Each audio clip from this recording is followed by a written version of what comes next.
मुसीबत इमरान के सर पर पहुंच चुकी थी, मगर इमरान बड़े एतमाद से बैठा खिड़की से बाहर देख रहा था। बाहर सूरज गुरूब हो रहा था और दिन की रोशनी शाम के मलगजी धुंधलके में तब्दील हो रही थी। इमरान को यकीन था कि ये खुफिया पुलिस वाला जो उसके पास आकर बैठा है उससे जरूर पूछेगा कि आप कहाँ जा रहे हैं, कहाँ से आ रहे हैं, वगैरह वगैरह।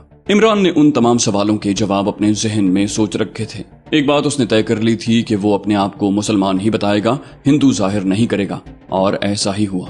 उस आदमी ने इमरान की तरफ देखकर मुस्कुराते हुए कहा, महाराज आप कहाँ जा रहे हैं? इमरान ने बेदिली से मुख्तसर सा जवाब दिया, दिल्ली।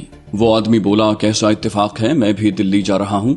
मेरा नाम अब्दुल रहीम है, मैं टेलीफोन के महकमे में मुलाजिम हूँ। आप दिल्ली में क्या करते हैं? इमरान ने कहा, मैं दिल्ली अपने एक दोस्त से मिलने जा रहा हूँ। अब्दुल रहीम कहने लगा, अच्छा, तो आप दिल्ली के रहने वाले नहीं हैं। मैंने आपकी उर्दू से ही अंदाजा लगा लिया था कि आप दिल्ली के रहने वाले नहीं हैं। मेरा ख्याल है आप मुंबई में रहते हैं। इमरान ने कहा, जी हाँ, वहाँ दादर में मेरे वालिद साहब का छोटा सा रेस्टोरेंट है, मैं उनके साथ ही काम करता हूँ।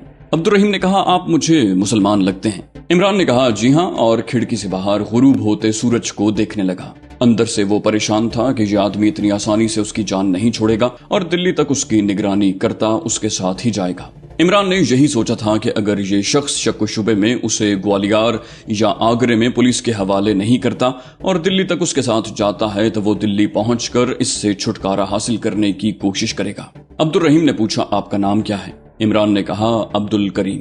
वो बोला, आपसे मिलकर बड़ी खुशी हुई। सीआईडी वाले अब्दुल रहीम ने जबरदस्ती इमरान से हाथ मिलाते हुए कहा, ट्रेन ग्वालियर के स्टेशन पर रुकी तो रात हो चुकी थी। इमरान ने दिल में फैसला किया कि वो इसी स्टेशन पर उतरकर गायब हो जाता है। ग्वालियर काफी बड़ा शहर है, ये शख्स उसे तलाश न कर सकेगा। इमरान उठकर बाहर जाने लगा तो अब्दुल रहीम ने कहा, मेरा ख्याल है आप चाय पीने जा रहे हैं। मुझे भी चाय की तलब महसूस हो रही है, चलिए इकट्ठे चलकर चाय पीते हैं। ये बला इमरान के साथ चिपक गई थी। अब्दुल रहीम भी इमरान के साथ ही उतरकर चाय के स्टॉल पर आ गया। इस्लाम के बहादुर जर्नैल हजरत खालिद बिन वलीद रज़ी अल्लाह अन्हु की दास्तान सुनने के लिए आप हमारे चैनल सिरात को सब्सक्राइब कीजिए। इंशाल्लाह आपकी दुआएं साथ रहीं तो ये सिलसिला ऐसे ही चलता रहेगा। और हमारी हौसला अफजाई के लिए आप हमारी वीडियो को लाइक और शेयर जरूर कीजिए। कॉमेंट करके बताइए कि आपको हमारी वीडियोस कैसी लगी। उसने खुद ही चाय और पेस्ट्री वगैरह का ऑर्डर दिया। इमरान बोला, मैं सिर्फ चाय पीऊंगा। अब्दुल रहीम मुस्कुराने लगा, बोला, भाईजान ग्वालियर की पेस्ट्री बड़ी मशहूर है, जरा चख कर तो देखें। दो पुलिस के सिपाही वहां से गुजरे तो उन्होंने अब्दुल रहीम की तरफ देखकर सलाम किया। अब्दुल रहीम ने सर हिलाकर सलाम का जवाब दिया और इमरान से कहने लगा, भाई साहब, बात असल में यह है कि मेरे वालिद साहब ग्वालियर में किसी थाने में पुलिस इंस्पेक्टर के तौर पर तैनात रहे हैं। ये कांस्टेबल मुझे जानते हैं, इसलिए इन्होंने मुझे सलाम किया है, वरना मेरा पुलिस वालों से कोई ताल्लुक नहीं। वालिद साहब तो मुझे पुलिस में ही भर्ती करवाना चाहते थे, लेकिन मुझे ये महकमा पसंद नहीं है। मैंने वालिद साहब के आगे इनकार कर दिया था। इमरान के लिए अब वहां से खिसकना या भागना नामुमकिन हो गया था। अगर वो वहां से भागता है तो ये शख्स कोई न कोई बहाना बनाकर जरूर उसके साथ जाएगा। अगर इमरान एकदम भागने की कोशिश करता है तो ये शख्स पुलिस के सिपाहियों को हुक्म दे सकता है कि इस आदमी को यानी इमरान को गिरफ्तार कर लो। गार्ड ने सीटी बजा दी। उन्होंने अभी आधी चाय ही पी थी। इमरान चाय का बिल अदा करने लगा तो अब्दुल रहीम ने उसे रोक दिया और कहा, भाई साहब क्यों मुझे शर्मिंदा कर रहे हैं, और खुद बटवे से पैसे निकाल कर बिल अदा करने लगा। गाड़ी खिसकने लगी थी। इमरान बादिल नखास्ता अपने डिब्बे की तरफ बढ़ा। उस वक्त भी वो वहां से एकदम भाग जाने के लिए मौके की तलाश में था, लेकिन सीआईडी वाला उसके पीछे पीछे था। उसने पहले इमरान को डिब्बे में सवार होने दिया और उसके बाद खुद डिब्बे में दाखिल हुआ। इमरान ने महसूस कर लिया था कि उस सीआईडी वाले अब्दुल रहीम ने उसे अपने खुफिया हिसार या घेरे में ले रखा है और इस शख्स से कम से कम दिल्ली तक पीछा छुड़ाना मुश्किल है। दिल्ली बहुत बड़ा स्टेशन है, वहां मुसाफिरों का हुजूम होगा और इमरान को वहां फरार होने का मौका मिल जाएगा। दिल्ली और ग्वालियर के दरमियान एक ही बड़ा स्टेशन आगरा था। ट्रेन भी रन थ्रू हो गई थी और छोटे छोटे स्टेशन छोड़ती जा रही थी। आगरे पहुंचकर थोड़ी देर के लिए ट्रेन रुकी और दिल्ली की तरफ रवाना हो गई। अब्दुल रहीम सीआईडी वाला साय की तरह इमरान के साथ लगा रहा। इमरान ने अब सारी उम्मीद दिल्ली स्टेशन पर लगा रखी थी। ट्रेन दिल्ली आधी रात के बाद पहुंची। अभी ट्रेन प्लेटफॉर्म पर रुकी नहीं थी कि इमरान पहले ही उठ खड़ा हुआ। कहने लगा, बाहर से बड़ा रश पड़ेगा, जल्दी उतर जाते हैं। अब्दुल रहीम बोला, बिल्कुल ठीक सोचा आपने। ये कहकर वो भी इमरान के साथ ही उठ खड़ा हुआ। ट्रेन के रुकते ही दोनों एक साथ ट्रेन से उतर पड़े। काफी मुसाफिर थे, मगर इमरान को वहां से फरार होने का मौका न मिल सका। इमरान को पूरा यकीन था कि ये शख्स उसको इतनी दूर से घेर कर यहां तक लाया है तो अब भी उसके साथ ही चिपका रहेगा। लेकिन अजीब बात हुई कि प्लेटफॉर्म पर उतरने के बाद अब्दुल रहीम ने इमरान से हाथ मिलाया और कहा, आपके साथ बड़ा अच्छा सफर कटा अब्दुल करीम भाई, इंशाल्लाह जिंदगी रही तो फिर कभी मुलाकात होगी। इमरान एक लम्हे तो हैरान सा होकर रह गया, फिर बड़ी खुशी के साथ उसने दूसरी बार अब्दुल रहीम से हाथ मिलाते हुए कहा, इंशाल्लाह फिर भी जरूर मुलाकात होगी। अब्दुल रहीम बोला, अच्छा खुदा हाफिज, और ये कहकर सीआईडी वाला अब्दुल रहीम एक तरफ चला गया। इमरान को यकीन नहीं आ रहा था कि इस मुसीबत से उसकी जान छूट गई है। वो बाहर जाने वाले गेट की तरफ बढ़ा, दिल में सोचने लगा कि हो सकता है मुझे गलत फहमी हो गई हो और ये आदमी सीआईडी का बंदा ना हो, या अगर सीआईडी का आदमी ही हो तो उसने मेरी यानी इमरान की हरकतों से अंदाजा लगा लिया हो कि मैं वो शख्स नहीं हूँ जिसकी उन्हें तलाश है। बहरहाल इमरान के सर पर से एक भारी बोझ उतर गया था, लेकिन इमरान को ये इल्म ही नहीं था कि सीआईडी वाले अब्दुल रहीम ने इमरान से जुदा होते इमरान को एक और आदमी के हवाले कर दिया था। ये दूसरा आदमी दिल्ली की खुफिया पुलिस का इंस्पेक्टर बदरी प्रसाद था, जिसके जाल में फंसा हुआ आदमी कभी नहीं निकल सका था। सीआईडी वाले अब्दुल रहीम ने, जिसका असली नाम राम कृष्ण था, प्लेटफॉर्म पर मौजूद सीआईडी इंस्पेक्टर बदरी प्रसाद को ग्वालियर ही से रेलवे पुलिस के खुफिया ट्रांसमीटर के जरिए पैगाम पहुंचा दिया था कि वो एक खतरनाक मुश्तबा शख्स को लेकर दिल्ली पहुंच रहा है। उस आदमी राम कृष्ण ने ये पैगाम ग्वालियर के स्टेशन पर चाय पीते हुए टी स्टॉल के मालिक को खुफिया कोड में कागज के एक पुर्जे पर लिखकर और इमरान की आंख बचा कर दिया था, जिसे टी स्टॉल के मालिक ने ट्रेन के रवाना होने के बाद रेलवे पुलिस के हेड कांस्टेबल को पहुंचा दिया था। हेड कांस्टेबल ने खुफिया कोड को पढ़ने के फौरन बाद दिल्ली खुफिया पुलिस के इंस्पेक्टर बदरी प्रसाद को खुफिया सिग्नल्स के जरिए ये पैगाम अरसाल कर दिया था। चुनाचे बदरी प्रसाद प्लेटफॉर्म पर मौजूद था। इमरान को मालूम ही नहीं था कि सीआईडी वालों का घेरा उसके गिर्द इतना तंग हो गया है कि वो अब उसमें से निकल नहीं सकता। वो अपनी तरफ से मुतमईन होकर दिल्ली के रेलवे स्टेशन से बाहर आ गया। रात का 1:30 बज रहा था, लेकिन दिल्ली स्टेशन के बाहर काफी रौनक थी। उसका दिल्ली के स्टेशन पर उतरने का प्रोग्राम नहीं था। उसने मुंबई से अमृतसर तक का टिकट ले रखा था, लेकिन सीआईडी के अब्दुल रहीम की वजह से उसे दिल्ली उतरना पड़ गया था। अगरचे उसे किसी हद तक सीआईडी की तरफ से इत्मीनान हो गया था, लेकिन फिर भी थोड़ा सा शक उसके दिल में जरूर था कि कहीं ये भी अब्दुल रहीम की कोई चाल ना हो। चुनाचे उसने यही फैसला किया था कि वो स्टेशन से सीधा चांदनी चौक हाजी साहब के होटल पर चला जाता है और कल रात की गाड़ी पकड़कर अमृतसर रवाना हो जाएगा। स्टेशन के सामने बाग के कोने पर टैक्सी और रिक्शा स्टैंड थे। इमरान टैक्सी लेने के वास्ते स्टैंड की तरफ चलने लगा। जैसे ही वो टैक्सी स्टैंड के करीब आया, पीछे से एक स्टेशन वैगन उसके पास आकर एकदम ब्रेक लगाकर रुकी। उसमें से 4 आदमी निकले और निकलते ही इमरान की तरफ बढ़े। इससे पहले कि इमरान संभल सकता, उनमें से एक ने अपने हाथ में पकड़े हुए थैले को जोर से इमरान के सर के पिछले हिस्से पर मारा। थैले में कोई सख्त चीज भरी हुई थी। ये जरब इतनी शदीद और अचानक थी कि इमरान वहीं गिर पड़ा और बेहोश हो गया। उन आदमियों ने इमरान को उठाकर स्टेशन वैगन के पिछले दरवाजे से अंदर डाल दिया। दरवाजा बंद किया और स्टेशन वैगन, जिसका इंजन चल रहा था, शोर मचाती आगे को निकल गई। रेलवे स्टेशन के इलाके से निकलते ही स्टेशन वैगन उस सड़क पर आ गई जो चांदनी चौक और जामे मस्जिद को जाती थी। खाली सड़क पर रात की खामोशी में स्टेशन वैगन दौड़ती चली जा रही थी। ड्राइवर की सीट के साथ वाली सीट पर दिल्ली खुफिया पुलिस का बदनाम जमाना इंस्पेक्टर बदरी प्रसाद बैठा हुआ था। ग्वालियर से दिल्ली तक इमरान के साथ आने वाले सीआईडी के राम कृष्ण ने दिल्ली के स्टेशन पर उतरने के बाद इमरान को खुफिया तौर पर उसी इंस्पेक्टर बदरी प्रसाद के हवाले किया था। जामे मस्जिद के चौक में आकर स्टेशन वैगन लाल किले की तरफ मुड़ गई। थोड़ी देर के बाद स्टेशन वैगन लाल किले में दाखिल हो चुकी थी। उन दिनों दिल्ली की खुफिया पुलिस का सबसे खतरनाक टॉर्चर सेल लाल किले में ही था। बाद में ये टॉर्चर सेल दिल्ली शहर के शुमाल की जानिब पुराने किले में मुंतकिल हो गया था। इमरान वैगन के अंदर अभी तक बेहोश पड़ा था। उसे स्ट्रेचर पर डालकर किले के एक तहखाने में पहुंचा दिया गया। एक डॉक्टर ने तहखाने में आकर बेहोश इमरान का मुआयना किया और उसके सर के उस हिस्से को देखा जहां जरब लगाई गई थी।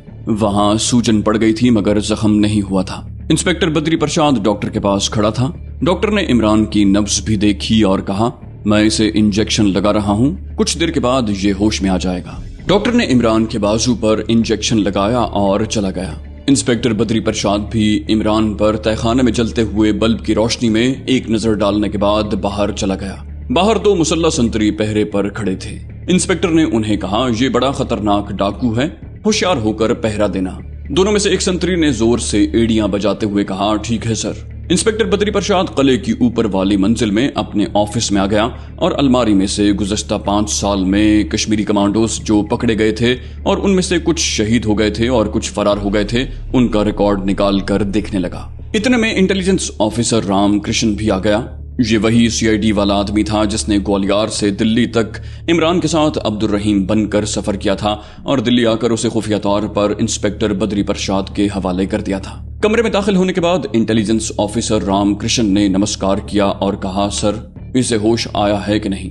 इंस्पेक्टर ने रिकॉर्ड की जखीम फाइल एक तरफ रखते हुए कहा, वो अभी तक बेहोश है, डॉक्टर ने इंजेक्शन लगा दिया है। रामकृष्ण ने कहा, हवालदार मुकुंद लाल ने कुछ ज्यादा ही जोर से चोट लगाई थी, मैं दूर से देख रहा था। डॉक्टर ने कहा, इसे थोड़ी देर में होश आ जाएगा। इंस्पेक्टर ने रिकॉर्ड की जखीम फाइल खोलकर उसकी वरक गर्दानी करते हुए कहा, मैं ये पुराना रिकॉर्ड देख रहा था, शायद इसमें उस पाकिस्तानी कमांडो का कोई साबिका रिकॉर्ड मौजूद हो। इंटेलिजेंस ऑफिसर रामकृष्ण बोला, सर पुराना रिकॉर्ड उसका हो या ना हो, लेकिन हमें बहुत जल्द इस बात के सबूत मिल जाएंगे कि गंटोर के धमाके में इस दहशतगर्द का सबसे बड़ा हाथ है और ये कश्मीरी मुजाहिद नहीं है बल्कि पाकिस्तानी कमांडो है। मैंने इसकी बोलचाल से अंदाजा लगा लिया था। इंस्पेक्टर बद्री प्रसाद कहने लगा, इस आदमी के जरिए हमें उन लोगों के पूरे गैंग का सुराग मिल सकता है और ये दिल्ली इंटेलिजेंस की बहुत बड़ी जीत होगी। रामकृष्ण बोला, ये सब कुछ बता देगा, इससे इसके साथियों का पता चलाना हमारे बाएं हाथ का काम है। लाल किले का टॉर्चर इससे बर्दाश्त नहीं होगा। कुछ देर के बाद एक हवालदार ने आकर उन्हें बताया कि मुलजिम को होश आ गया है। दोनों इंटेलिजेंस अफसर उसी वक्त उठकर किले के तहखाने की तरफ चल पड़े। उस वक्त इमरान को होश आ चुका था। होश में आते ही उसे अपने सर के पिछले हिस्से में दर्द की टीसें महसूस हुई। उसके सर का पिछला हिस्सा जहां जर्ब लगी थी, फोड़े की तरह दुख रहा था। उसने देखा कि वो एक नीम रोशन कमरे में जमीन पर बिछी हुई चटाई पर पड़ा है। छत के साथ एक धीमी रोशनी वाला बल्ब रोशन है और उसकी चारों जानिब दीवारें ऊपर को उठी हुई हैं। कहीं कोई खिड़की नहीं है, सिर्फ एक तरफ छत के करीब एक रोशनदान है जिसमें से बाहर से किसी बल्ब की रोशनी अंदर आ रही है। एक ही दरवाजा है जो बंद है। इमरान हिम्मत करके उठा, दरवाजे तक गया और उस पर जोर से हाथ मारकर चिल्लाया, मुझे यहाँ क्यों बंद किया गया है? मुझे बाहर निकालो। बाहर से किसी ने कोई जवाब न दिया। दोनों संतरियों ने उसकी आवाज सुन ली थी। उनमें से एक ने उसी वक्त जाकर इंस्पेक्टर बद्री प्रसाद को इत्तला दी। इमरान मायूसी के आलम में वापस आकर चटाई पर लेट गया। ज्यादा देर खड़े रहने से उसका सर चकराने लगा था। इतने में दरवाजा खुला और 2 आदमी अंदर दाखिल हुए। उनमें से एक के हाथ में पिस्तौल था। ये इंस्पेक्टर बद्री प्रसाद था। उसके साथ वाले आदमी को इमरान ने बल्ब की रोशनी में फौरन पहचान लिया। ये वही सीआईडी वाला आदमी था जिसने इमरान को अपना नाम अब्दुल रहीम बताया था। मुसल्लह संतरियों ने 2 लोहे की कुर्सियां लाकर अंदर रख दी और दरवाजा बंद कर दिया। दोनों इंटेलिजेंस अफसर कुर्सियों को करीब करके बैठ गए। इमरान ने पूछा, मुझे यहाँ क्यों बंद किया गया है? तुम लोग कौन हो? इमरान को मालूम था कि ये लोग कौन हैं और उसे वहाँ क्यों और किस लिए लाया गया है, लेकिन हालात से लाइल्मी का इजहार करना और ये सवाल पूछना बहुत जरूरी था। इंस्पेक्टर बद्री प्रसाद ने बड़े आराम से कहा, तुम्हें अच्छी तरह मालूम है कि तुम्हें यहाँ क्यों बंद किया गया है और तुम कौन हो? इंटेलिजेंस अफसर रामकृष्ण ने कहा, हमारे पास तुम्हारा सारा रिकॉर्ड मौजूद है। तुम्हारे हक में यही बेहतर है कि तुम हमें बता दो कि गंटोर के धमाके में तुम्हारे साथ और कौन कौन था। तुम्हारे गैंग के मुंबई वाले साथी तो हमने पकड़ लिए हैं। इमरान जानता था कि ये इन लोगों की ब्लफ चाल है। उसने कहा, मैं नहीं जानता कि तुम क्या कह रहे हो, मेरा किसी गैंग से कोई ताल्लुक नहीं। इंस्पेक्टर ने पूछा, तुम्हारा नाम क्या है? मेरा मतलब है असली नाम क्या है? इमरान ने कहा, मैंने अपना नाम तुम्हारे इस आदमी को बता दिया था। इंटेलिजेंस अफसर रामकृष्ण ने पूछा, मुंबई में तुम्हारे बाप के रेस्टोरेंट का नाम क्या है? इमरान ने यूं ही कह दिया, सागर रेस्टोरेंट। रामकृष्ण ने पूछा, ये रेस्टोरेंट दादर में है? इमरान ने कहा, हाँ, और हमारा मकान भी रेस्टोरेंट के ऊपर ही है। रामकृष्ण ने कहा, मगर तुम्हारा लहजा पंजाबी मुसलमानों वाला है और मुंबई में पंजाबी मुसलमान नहीं होते, क्या तुम पाकिस्तान से आए हो? इमरान बोला, मेरे वालिद साहब अमृतसर के थे। पाकिस्तान बनने के बाद वो पाकिस्तान जाने के बजाय मुंबई में आकर आबाद हो गए, क्योंकि मुंबई में उनके एक चचा के बेटे होटल का कारोबार करते थे। मैं भी मुंबई में ही पैदा हुआ। हम घर में पंजाबी ही बोलते हैं। इंस्पेक्टर बद्री प्रसाद ने एकदम से सवाल कर दिया, गंटोर में तुम्हारे साथ और कौन कौन पाकिस्तानी कमांडो था? इमरान ने फौरन जवाब दिया, मुझे नहीं मालूम तुम किस गंटोर की बात कर रहे हो। तुम लोगों ने मुझे नाजायज तौर पर यहाँ हब्से बेजा में रखा है। मैं तुम्हारे खिलाफ केस कर दूंगा। इंटेलिजेंस अफसर रामकृष्ण ने इंस्पेक्टर बद्री प्रसाद की तरफ देखकर कहा, सर सीधी उंगली से घी नहीं निकलेगा, इसे पुराने किले में ले चलें। वो बोला ठीक है, और वो दोनों उठकर वहां से चले गए। उनके जाने के बाद गार्ड संतरी अंदर आकर दोनों कुर्सियां उठाकर ले गया और दरवाजे को बंद करके बाहर से ताला लगा दिया। उसी रोज इमरान को एक बंद गाड़ी में डालकर पुराने किले के टॉर्चर सेल में ले जाया गया, जहां उस पर तशद्दुद और ईजा रसानी का सिलसिला शुरू हो गया। 3 रोज तक उस पर तशद्दुद होता रहा, लेकिन इमरान ने अपने साथियों के बारे में कुछ न बताया। इसी दौरान पुराने किले के CIA इंचार्ज को भोपाल के इंस्पेक्टर जनरल इंटेलिजेंस की तरफ से एक अर्जेंट टेलेक्स मिला कि इमरान को भोपाल सेंट्रल जेल में पहुंचाया जाए। हमें घंटोर धमाका केस के कुछ दूसरे मुलजिमों का सुराग मिल गया है। हम उस मुलजिम से इस बारे में जरूरी पूछगिछ करना चाहते हैं। दिल्ली की सेंट्रल इंटेलिजेंस ने फैसला किया कि इमरान एक खतरनाक कमांडो है और इससे पहले कई मर्तबा पुलिस की तहवील से फरार हो चुका है, इसलिए उसे बजरिया तैयारा भोपाल ले जाया जाए। इस मकसद के लिए सिविल एविएशन का एक 7 नशिस्तों वाला तैयारा चार्टर किया गया था, जिसमें इमरान को बिठाकर भोपाल रवाना कर दिया गया। इंस्पेक्टर बद्री प्रसाद और इंटेलिजेंस ऑफिसर रामकृष्ण दूसरे बॉडीगार्ड्स के साथ खुद भी इमरान के साथ तैयारे में सवार हो गए। जिस रनवे से इमरान के तैयारे ने टेक ऑफ करना था, उस रनवे की तमाम परवाजें वक्ती तौर पर मंसूख कर दी गई थी। इसे आप इत्तेफाक कह लें या सिक्योरिटी के अमले की नाअहली कह लें, या ये कह लें कि किस्मत इमरान का साथ दे रही थी कि इमरान को तैयारे में जिस नशिस्त पर बिठाया गया उसकी बाएं जानिब तैयारे का इमरजेंसी दरवाजा था। ये वो दरवाजा था कि हंगामी हालात में उस पर लगी हुई एक हत्थी को घुमाने से एकदम दरवाजा खुल जाता था और मुसाफिर जान बचाने के लिए उसमें से बाहर कूद सकते थे। इमरान ने इमरजेंसी डोर को गौर से देखा। उसके ऊपर हिंदी और अंग्रेजी और उर्दू में लिखा था कि हंगामी हालात में इस दरवाजे की हत्थी को नीचे कर दें, दरवाजा खुल जाएगा। एक ख्याल अचानक उसके जहन में बिजली की तरह लहरा गया। उसने सोचा कि इन लोगों ने मुझे जिंदा तो कभी नहीं छोड़ना, मैं इन्हें मरते दम तक कुछ नहीं बताऊंगा और ये मुझे अजियतें दे देकर हलाक कर देंगे। मरना तो मुझे इस तरह भी है, तो इन काफिरों के हाथों मरने की बजाय क्यों ना अपनी मर्जी से मौत को गले लगा लिया जाए। इमरान ने जहाज में से छलांग लगाने का फैसला कर लिया।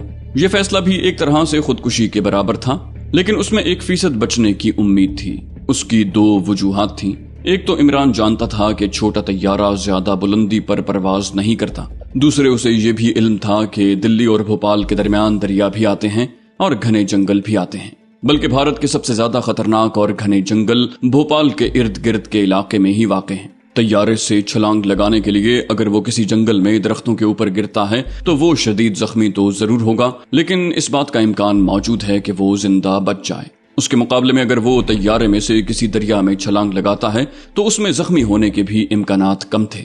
लेकिन वो सिर्फ इसी सूरत में जख्मी होने से बच सकता था कि वो तैयारे में से कूदने के बाद अपने जिस्म के तवाजुन को इस तरह अपने कंट्रोल में रखे कि जब वो फजा में कलाबाजियां खाता दरिया में गिरे तो सबसे पहले उसके पांव दरिया की सतह पर पड़े।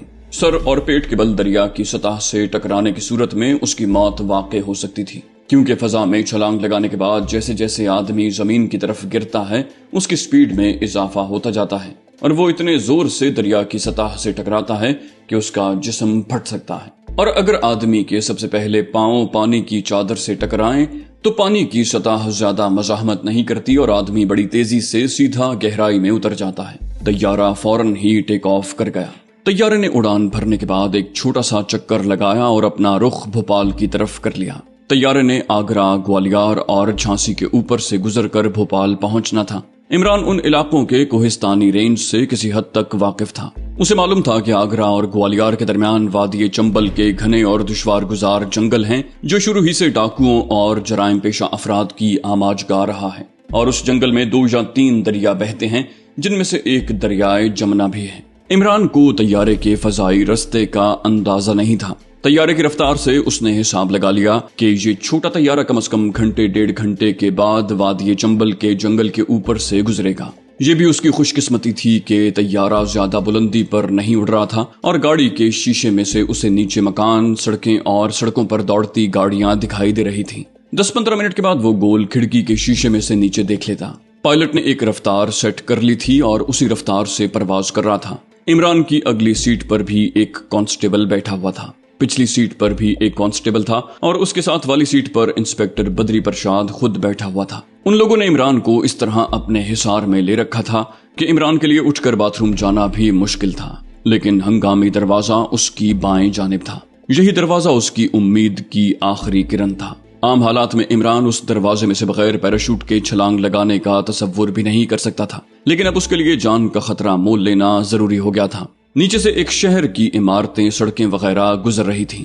किसी सिपाही ने दूसरे से कहा, आगरा है। इसके आगे ग्वालियर था और उन दोनों शहरों के दरमियान चंबल के घने जंगलात का सिलसिला शुरू हो जाता था। इमरान ने उसी जगह कहीं छलांग लगानी थी। ये तशवीश उसे जरूर थी कि इमरजेंसी डोर न खुला तो फिर वो क्या करेगा। बहरहाल उसे दरवाजा खोलने की कोशिश जरूर करनी थी। तो दोस्तों, ये थी हमारी आज की एपिसोड। उम्मीद करते हैं आपको हमारी कहानी पसंद आई होगी। जाने से पहले इस वीडियो को लाइक कीजिए और शेयर करना मत भूलिए। कमेंट करके हमें बताइए कि आपको हमारी वीडियो कैसी लगी। और अगर अभी तक आपने इस चैनल को सब्सक्राइब नहीं किया तो इसे सब्सक्राइब कीजिए और बेल आइकन दबाकर ऑल नोटिफिकेशंस ऑन कर लीजिए।